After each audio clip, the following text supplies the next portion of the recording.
mood is like, but he really doesn't care. We've been here for a very long time.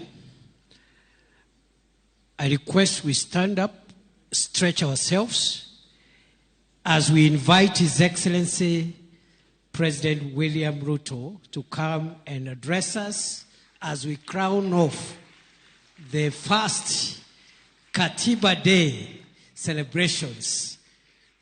Welcome, Mr. President.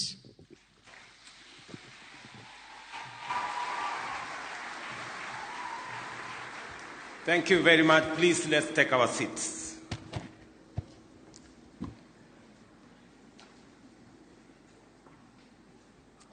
Your Excellencies, honorable members, ladies and gentlemen, good evening. When I reflected on our journey to a new constitution, and as has been ably put by those who have spoken before me, especially the former Prime Minister, we were members of the Parliamentary Select Committee that midwifed the constitution-making process. At some point, he was chair. At some point, I was chair. But we all participated in this journey. And as I reflected on our journey towards a new constitution, I was reminded in my conscience that when we got a new constitution, we seemed to have said we are done with matters constitution. And that is why I decided that maybe it is time. It may be 15 years down the road, but it's never too late to do the right thing. And that is why I signed a proclamation for us to celebrate this day, the day that we promulgated a new constitution, as Katiba Day. And I want to thank all of you for honoring my invitation so that we can do this together.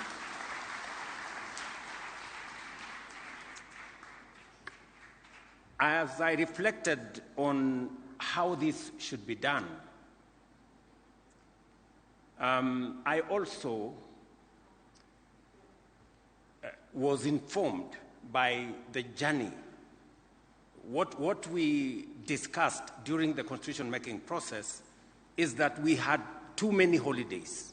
That was actually one of the problems we had, and that is why there was an attempt by the new constitution to consolidate national holidays, that there were too many. And so it was the reason why I also thought, in the spirit of this constitution, we should not make this a national holiday where there is no work.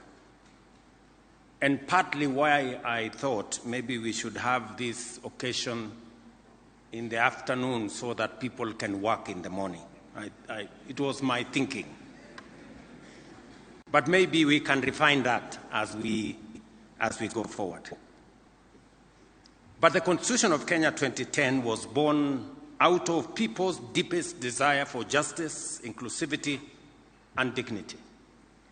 We longed for a country where power belongs to the people, where no Kenyan is left behind, and where rights and freedoms are guaranteed for all. Today, on the 15th anniversary of the enactment of the Constitution, we celebrate Katiba Day to honor the covenant and to renew our fidelity to its vision. This Constitution is acclaimed across the world as one of the most progressive and transformative.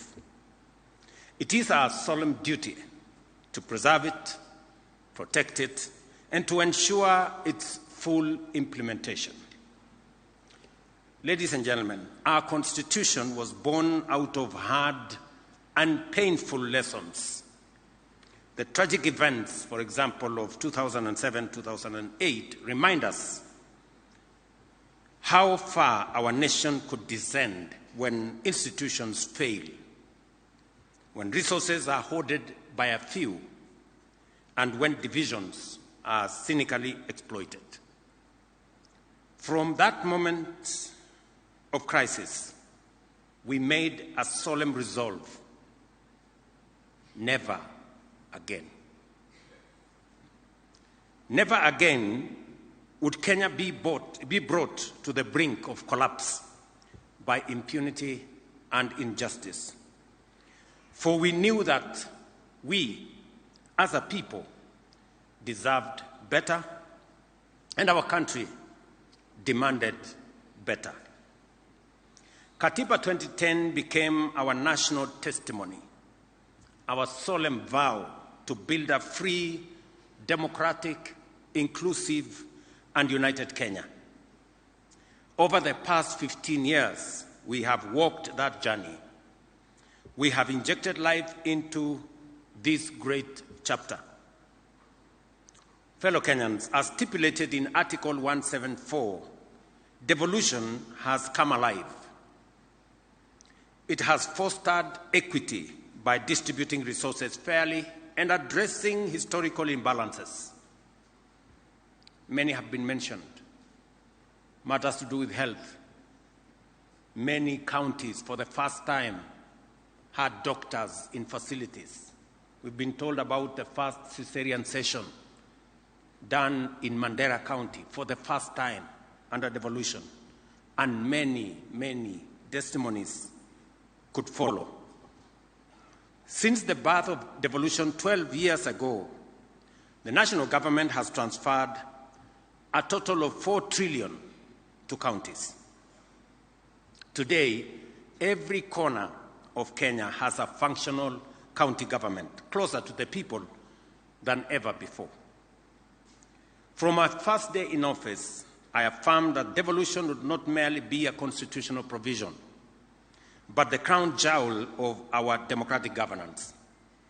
I pledged to accelerate the full transfer of all outstanding devolved functions as assigned in the 4th schedule of our Constitution, together with the requisite resources. This commitment was formalized during the 11th National and County Government Coordination Summit in Nairobi on the 16th of December 2024. Today, all 14 devolved functions have been conclusively delineated, unbundled, and formally gazetted, eliminating long-standing ambiguities that hampered service delivery and fueled intergovernmental disputes. To further underscore this commitment, 2 weeks ago, I signed into law 2 landmark pieces of legislation: the County Public Finance Law Amendment Act of 2023 and the County Allocation of Revenue Act 2025. In line with Article 217 of the Constitution, these laws reinforce the principle of equitable revenue sharing among counties, guarantees fairness in the distribution of national resources, and empowers county assemblies to play their rightful role and clearly define the respective mandates of both national and county governments. Under my leadership, the national government is committed to support devolution by ensuring timely disbursement of funds and steadily increasing allocation to counties. Under the Division of Revenue Act 2025, we have allocated an unprecedented 415 billion to counties. As chairman of the Council of Governors, FCPA Ahmed Abdullahi has affirmed nearly 30 billion shillings more than last year's 387 billion. I know that my good friend Abdullahi has urged that we should enhance allocation to counties. And I have committed that we will continuously do that. But I also want to ask for the assistance of my county government leaders, the governors. The job of mobilizing resources is a very difficult job. As I mobilize resources nationally, I also want you to work with me and to assist me to mobilize resources at the county. Don't leave the business of mobilizing resources to me, because in the process of trying to mobilize resources so that I can transfer more to the counties, I have acquired names, including Zakayo, and you know it. And I know no county governor wants to raise resources locally, although the law now exists for own source revenue. I would want to ask of you, governors, please, even as you urge me to transfer more resources because I have to mobilize, also look at the opportunity to mobilize resources locally. Even if you are called Zakayo at the county, it will not make any difference. It is still okay. Ladies and gentlemen, the Bill of Rights, enshrined in Chapter 4 of the Constitution, is the heart of our democratic order. It guarantees every Kenyan fundamental freedoms and socio-economic rights, including the right to education, health, housing, food, water, and dignity, as set out in Article 43. Over the past 15 years, we have worked diligently to breathe life into these rights. And I say this in the full understanding that for citizens of our nation to be able to enjoy our democratic credentials, to be able to enjoy the rule of law and constitutionalism, there are rights guaranteed under Article 43, social and economic rights, that are fundamental to citizens enjoying other rights. A sick, ignorant, uneducated, homeless, hungry citizen is very difficult to enjoy democracy, human rights, rule of law, because their status is undermined. And therefore, it becomes fundamentally important for us to make sure these social and economic rights do not continue to be a privilege for those who can afford. They should be a right for every citizen, because that is what the Constitution says. And therefore, I want to ask all of us as leaders in the executive, in the legislature, in the judiciary, that as we exercise the authority that we've been given by the Constitution, let us keep the people, the rights of the people at the center, so that we do not undermine their right to housing. We do not undermine their right to health. We do not undermine their right to education. And that all our acts work in concert to facilitate the attainment of those rights by the people of Kenya. We have worked diligently to breathe, as I said, life into these rights. Free primary and day education has opened doors to opportunities for millions of children from every corner of our nation. We have successfully transitioned to the competence-based education and training system, making our education more relevant, practical, and aligned with the demands of the 21st century. Our student-centered funding model is expanding access for learners while securing the sustainability of our universities. By January next year, we will have recruited a record 100,000 new teachers in just 3 years, a significant achievement that has strengthened our education system and improved learning outcomes across the country. This is in addition to the construction of 23,000 classrooms that has been done in collaboration with our members of parliament using the NGCDF. Fellow Kenyans, our affordable housing program is delivering safe and decent homes to families across the country, affirming that shelter is not a privilege for a few, but a constitutional entitlement for every Kenyan.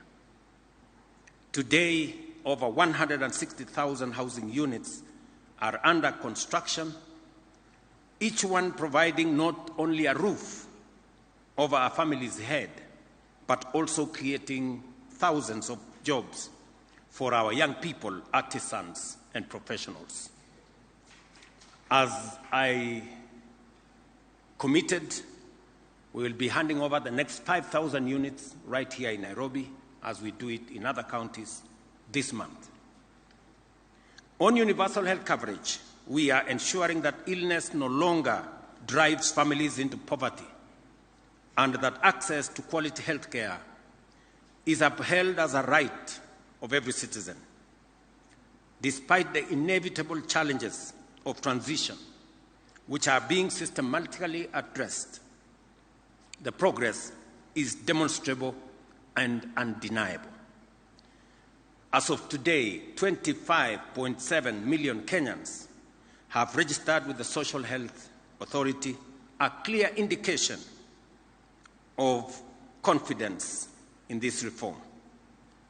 Through SHA, we are delivering healthcare to millions of Kenyans in direct, practical, and impactful ways.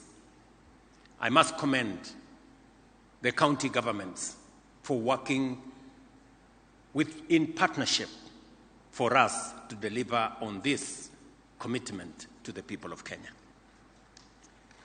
Ladies and gentlemen, our independent constitution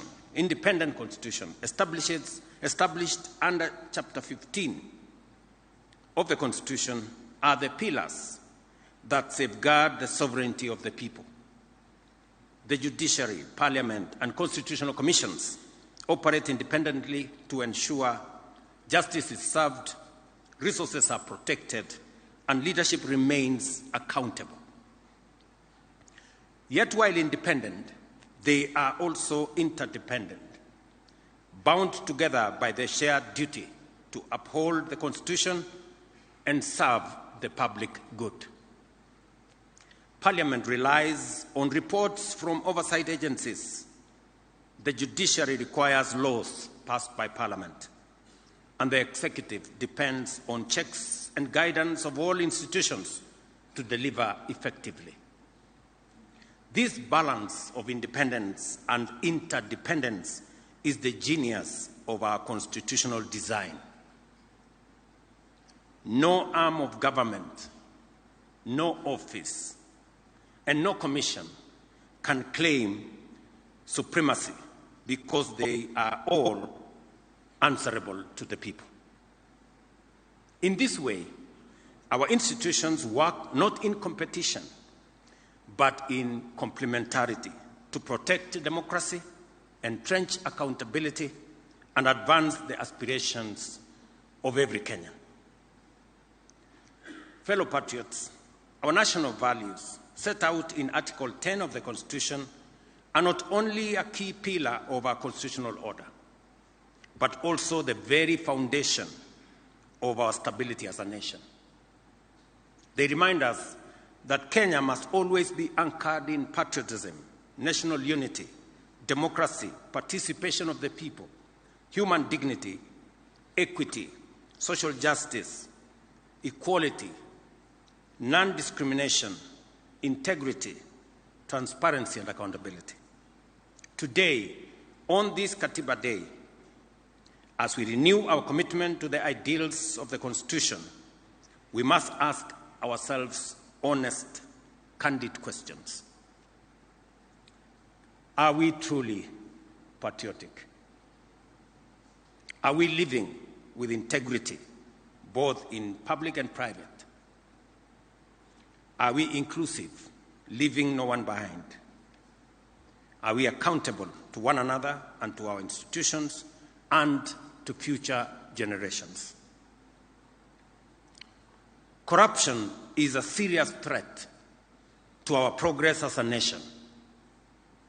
It undermines our Constitution, weakens our institutions, and erodes the well-being of every Kenyan. It is a fact that corruption exists in all arms of government and poses a serious challenge. The executive, the legislature, and the judiciary, and each must confront this menace with honesty and resolve. I have always reiterated my resolve to serve as a responsible steward of public resources. We have digitized and automated government services to seal loopholes and eliminate the opportunities for corruption. Today, Kenyans can access over 22,000 services on eCitizen, up from 325. The results are evident. Revenue collection has risen dramatically to over 1 billion shillings every day, translating to more than 500 billion annually. Yet I admit there is still much more to be done to combat corruption within the executive. Corruption must be chased down every alley, every corridor, and every corner of the executive by every well-meaning official and citizen whenever it is spotted.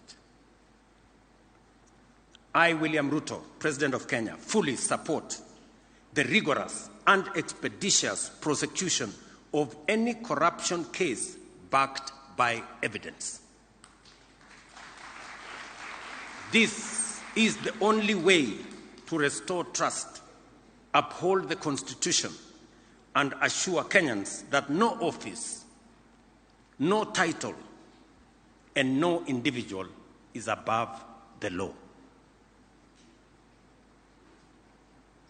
Parliament, too, must rise to its duty by passing laws that entrench transparency and close avenues for abuse.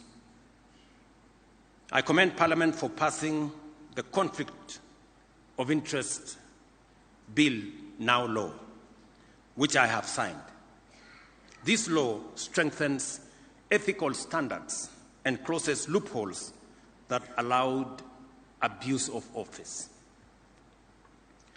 But as Parliament performs oversight and demands accountability from others, it must also remain accountable to the people of Kenya. This calls for a candid and honest conversation within Parliament. Shall members be counted among those who demand and enforce accountability, or among those who undermine the Constitution by entrenching corruption and impunity? That's a question, Mr. Speaker, Parliament must ask itself. Ladies and gentlemen, the judiciary, entrusted under Article 159, must equally guarantee swift, impartial, and credible justice. Justice delayed, it is said, including in corruption cases, is not justice only deferred, but justice actually denied. The judiciary must confront corruption within its own ranks. I am aware of the vigorous and often unsettling conversation around terms like juri pesa. As painful as this may be, they cannot be ignored. If the institution mandated to dispense justice is perceived as corrupt, it not only erodes confidence, but undermines the very constitution it is sworn to protect. The judiciary must rise to its highest calling to cleanse itself, uphold its independence with integrity, and prove itself the true temple of justice for all Kenyans.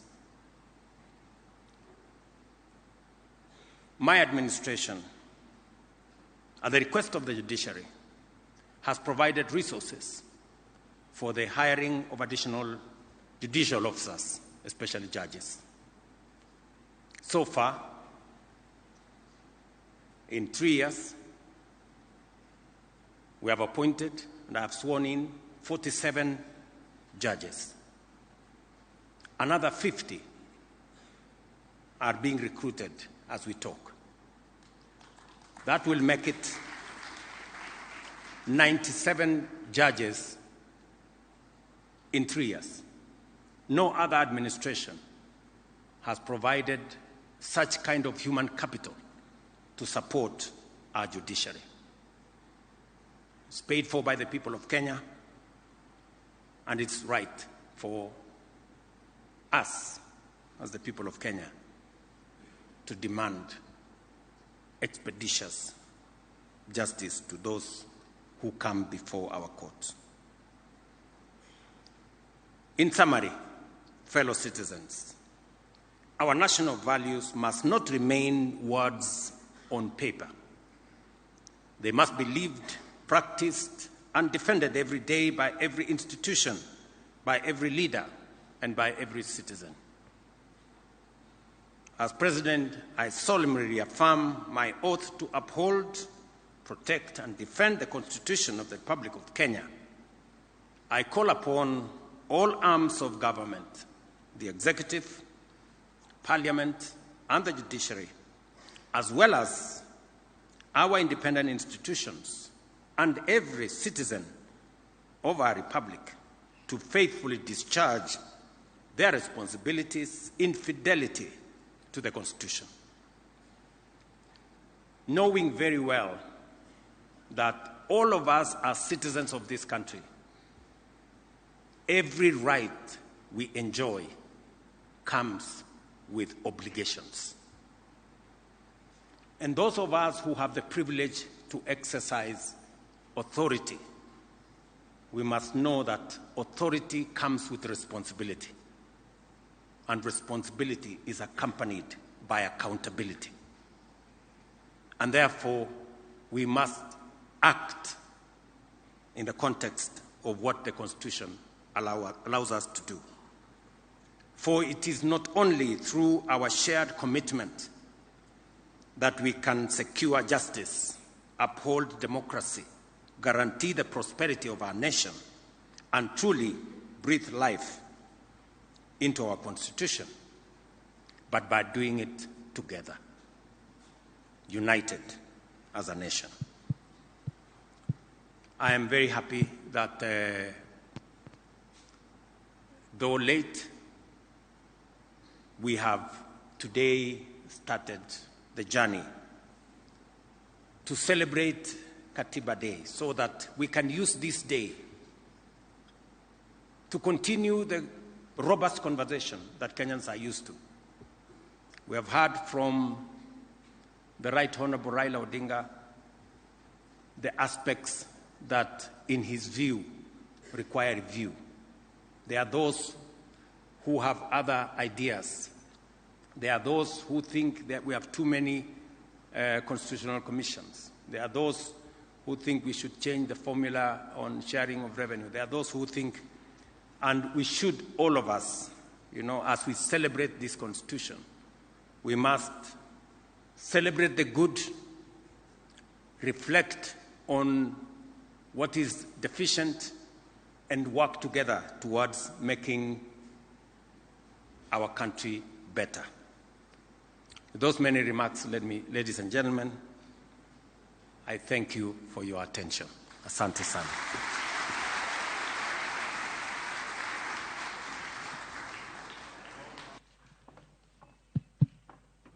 Of applause for His Excellency. One more time, thank you very much, Your Excellency. I'll request that we take our seats.